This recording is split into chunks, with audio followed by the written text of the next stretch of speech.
Hey everyone, I'm Victor Dwyer, and today we're going to go through Google Data Studio 101. Everything you need to know about Google Data Studio, how to add your first connector, how to create your first report, how to navigate the menus. So let's dive right in. We're going to go so simple today that we're just going to go literally how to get to Google Data Studio website. Literally going from the Google Data Studio, typing that in Google, and then once you go into it, you're going to see a screen similar to this. This is a navigation that will change most likely a little bit over time, but it's going to maintain the same philosophy. So we're going to go to create in the top left. Make sure you have a Google account to use off of this. So once you have a Google account, you'll see something like this. We're going to go create, and then we're going to click on report. So right here, this is a completely blank report. And then this prompt is going to come up here. So Google needs some type of data to feed this report. Okay, so that is why when they say to connect a data source, you're going to want to put something in here because Google's going to be asking, okay, what data do you want me to grab? So if you're trying to grab Google Analytics data, Google AdWords data, whatever it may be, you can use something like this. Today, I'm going to enter in Facebook ad data because that's something that's valuable to me. And I use a connector, I use a software called Power My Analytics to pull in that data and feed it to Google Data Studio. So today I'm going to show you how to connect that, but the principle is going to stay the same regardless of what connector you use. You don't have to use them. They have a free trial if you want to, but in this case, I'm going to use Power My Analytics. So I'm going to click on Facebook ads right here. And then from here, I'm going to easily collect, I already have an account with them, so you'd have to set up an account here to log in this particular way. But once you do have an account with them, you can easily create something similar to this. So what I'm going to do is I'm going to collect my particular account. I'm going to press next. And then from here, I'm going to select my particular one here, and I'm going to type in my account. And then select my account. Perfect. And all these are just attribution settings. This is something if you wanted to limit the amount of attribution, not too important for this one. So I'm just going to press add in this case. And I'm going to add this connector. And then I'm just going to press apply.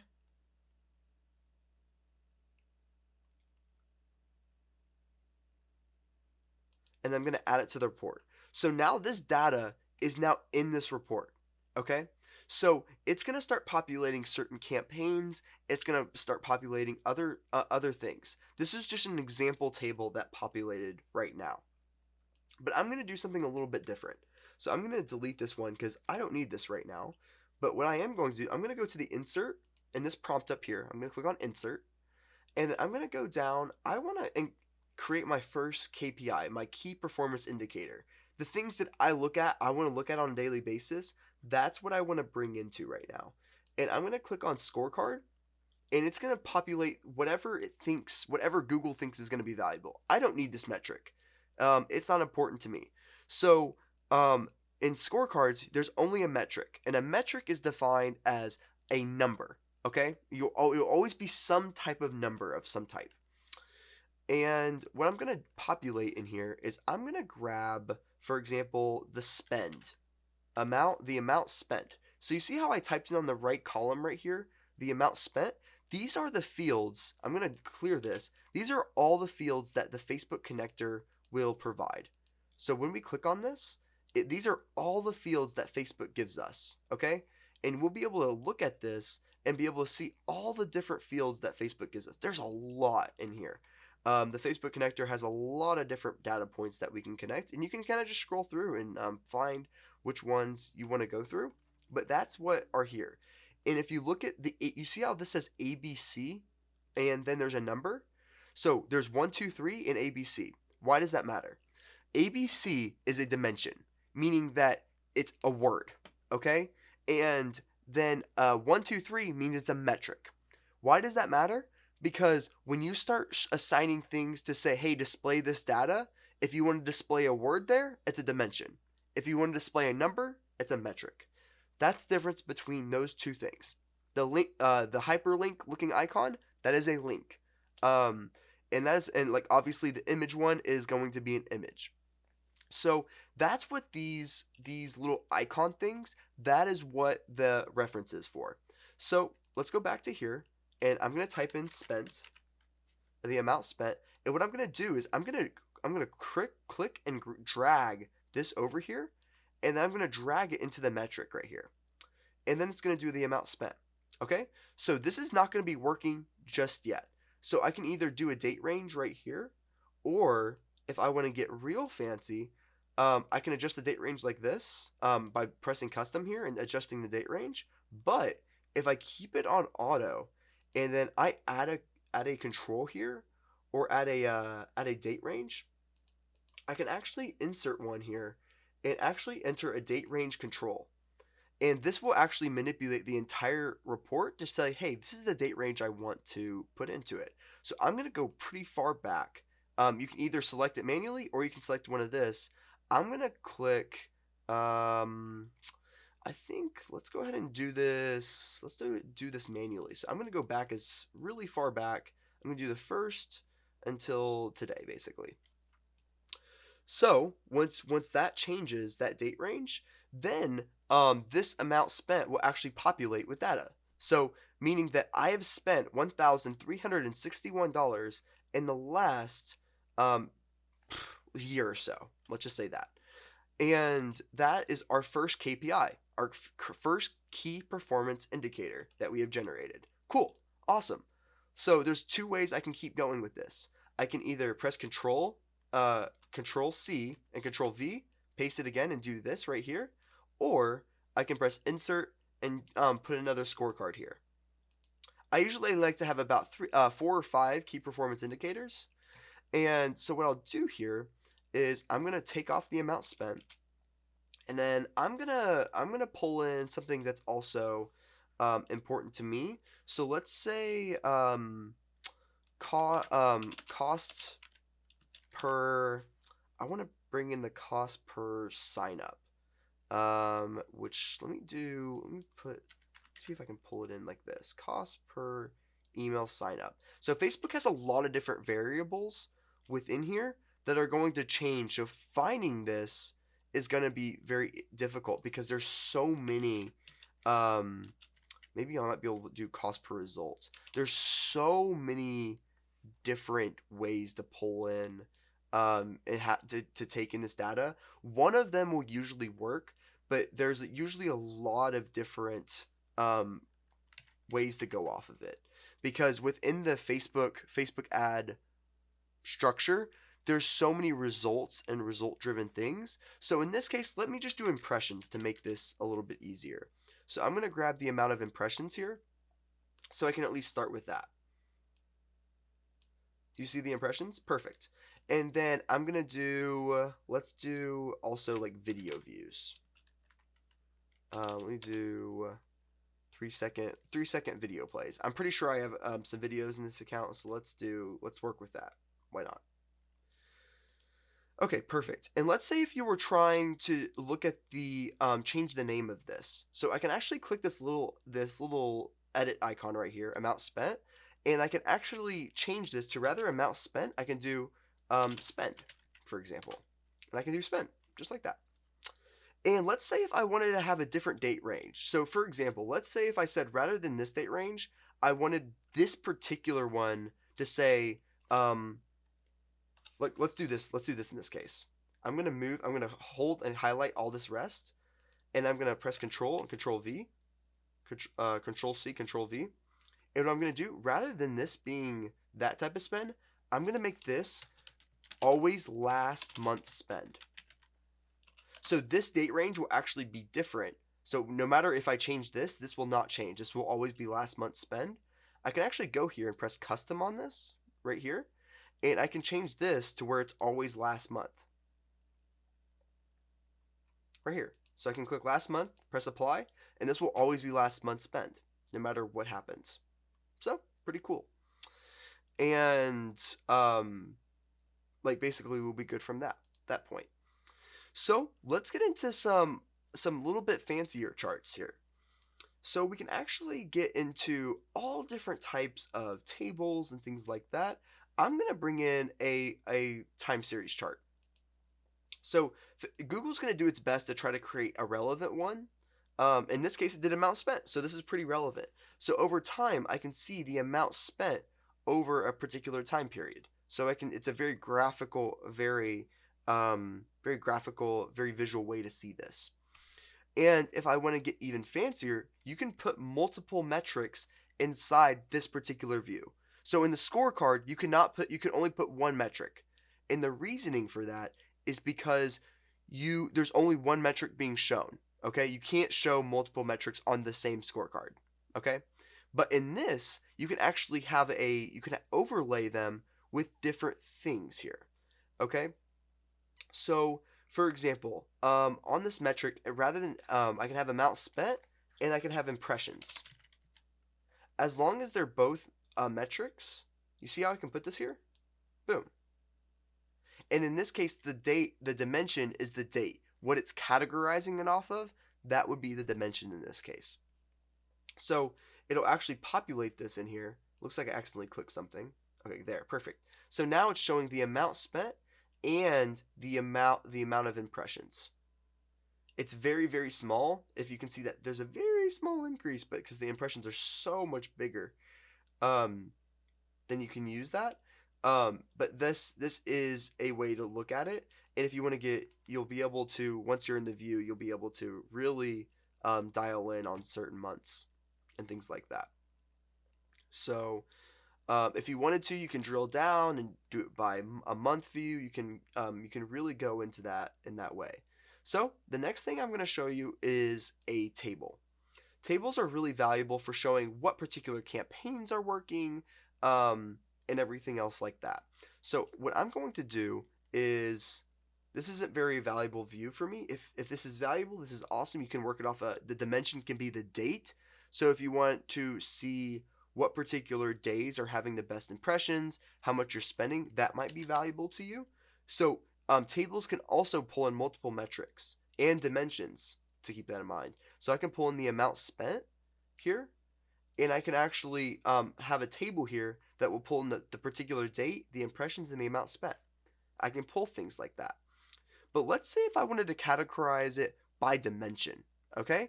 Meaning that a campaign name would be a dimension. You see how it says ABC right here? So rather than having the dimension be the date here, I'm going to pull in just the dimension. I'm going to overlay it on top of it. And then all of a sudden that you can see right here, now we're categorizing it by campaign name, meaning that I can now see the impressions and the amount spent per campaign. That's what's important. So now I'm able to see that view and be able to change that very easily. And I can see, okay, this is the campaigns, how they're performing. And you can really get an analysis on kind of what's happening here. So that's really cool. But let's say if you wanted to see this on a pie chart, okay? You don't have to create 17 different views. You can actually go through, you see this little icon up here on the top right? I can actually click that drop down and I can easily change that chart based off, let's say if I wanted to make this a pie chart, I can easily take that same data and make it a pie chart. Just keep in mind, if it has the metric that let's say only impressions, for example, in this case, this pie chart can only have one metric. Okay, meaning that right now it's using impressions, but if I wanted to use amount spent, I can easily change that too. And you can have it a pie chart view instead.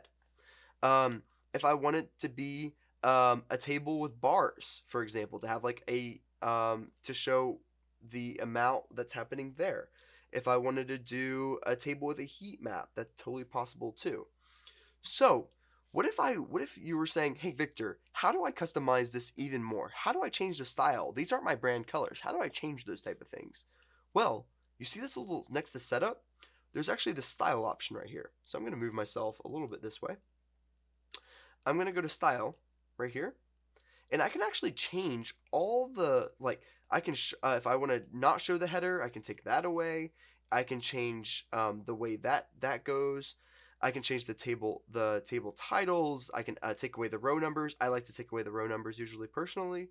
You can change away this little thing down here. This is the pagination. You can take that away if you want to. Have it all on one page. and then you can make it like left aligned, right aligned, center aligned if you wanted to. You can change the heat map colors. I personally like green better than blue, to show it's a positive number. You can change your literally whatever your heart desires. Google is very flexible on what you can change style wise, so they make it very easy to customize. You can change the um, how big you want the text. You can really go through and organize that. But let's say if you wanted to start playing around with the um, the way this report looks. So right now this report is very bland looking, okay? But there's really important to have what I call breaks, visual breaks in them. So what I can do here is I can actually insert a rectangle, okay? And I usually have my KPIs have some type of bar to create a visual break. But right now, the problem is this rectangle is over my KPIs. So how do I change that? I can actually click on it, right click, and then I can do order report, bring to send to back. So now there's a visual break on this. And I can change if you look on the right side, I can change this and make it where I want to make this blue. Let's say if this is my brand colors. Now I have a visual break in between it. Now it's a lot easier to read with this visual break.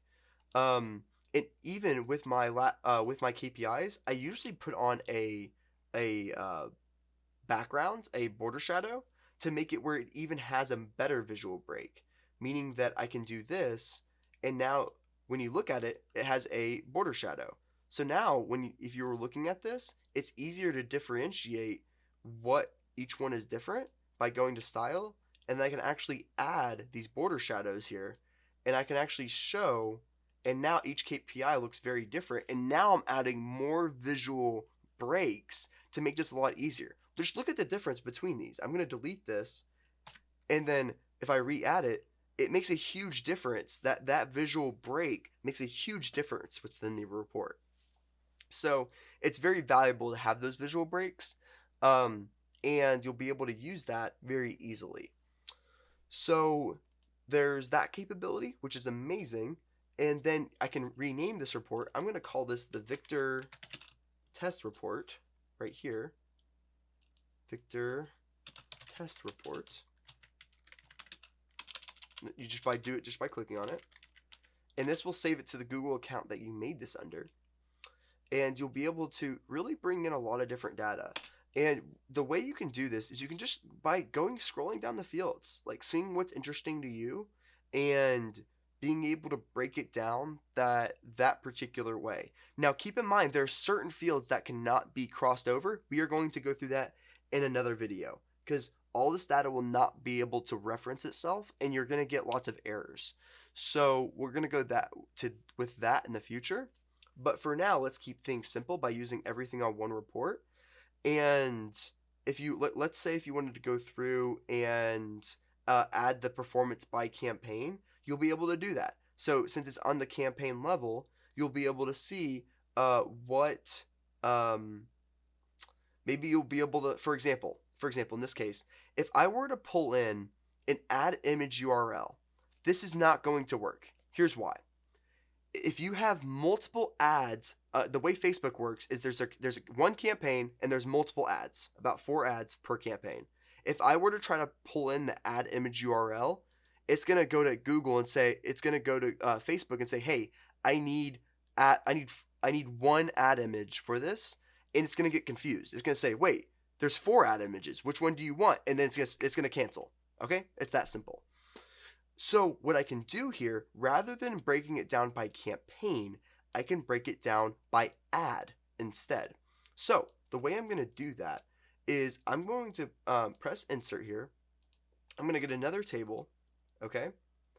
And rather than having date, I'm going to say add name, okay? Add name as the dimension. Remember, it says ABC, so it's dimension.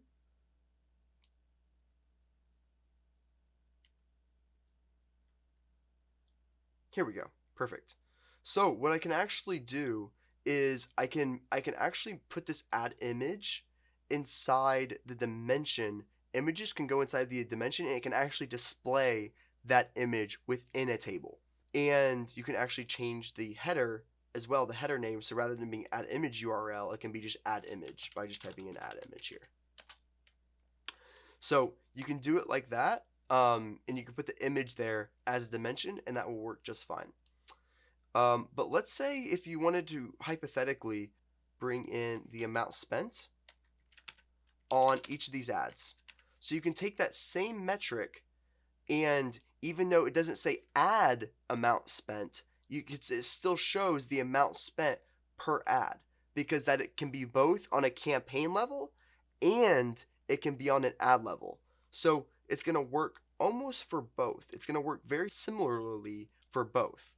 So it's very important to be able to distinguish between something like ad image and having that on the ad level, and then also having on a broader level like campaign, because there's certain metrics that can work for both.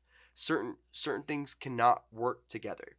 So when creating these reports, it's important to know the difference of those things, because trying to aggregate that data is going to be a little bit harder. So, and that's where you can get into Google Sheets, and there's a little bit more that you can do there. But that is going to be a good way to kind of show everything that's happening there. And also, so if you were wanting to add a page and make multiple pages for each of these things, I can actually click add page up here, and it will add another page. So I can make this my overview report. I do this all the time. So I do one page overview, and I can do this one, for example, I can do this the campaign page. Personally, I'm not a big fan of pages. I like to have everything on one dashboard, so that way I don't have to always break through and find out what's working and what's not. So that's important to me personally, but just keep that in mind in the future. And when you go back to this, you can actually make this where this is auto-selected of a certain thing. So for example, if you always wanted to select a auto thing, a default, you can actually set the default right here, where you can make it where, example, like if it was last year or whatever it may be, you can set all those things to where it's always a default. No matter where you are, you can always generate that. There are a lot of more charts that you can generate, and a lot more fancier things that you can get to. This is just the most basic stuff on where to get started. And if you were wanting to send this out on a weekly cadence, a daily cadence to everyone else, you can actually schedule an email delivery, and you can set it on a certain time, a certain day. You can have it set daily, weekly, whatever you want it to be. And then from there, you can have that being sent out where you're always emailed about it, so that way you always are kept up with what's happening on the dashboard. And this will automatically be updated for as long as your data source is updating the data, meaning that most data sources these days are going to be updating every 24 hours. And this is going to happen automatically, no more manual updating, and it looks great based off what you look off of. So you'll be able to share this report with other people. You'll be able to download it. You'll be able to embed it to your website. And if you're wanting to share this report with someone else, you can either send it to their email address, or you can press anyone with the link can edit, and anyone with the link could view, however you want to share it, and you just copy the link and then share it, and then you can say, hey, what do you think about this? And it's very, very easy, very simple the way to do this. So next video, we're going to go into a little bit how to use templates and getting a little bit more advanced with this. But this is Google Data Studio 101. Let me know if you have any other questions. This is an overview of everything when it comes to the basics of Google Data Studio. Let me know if you have any other questions, and happy to help however we can. Thanks.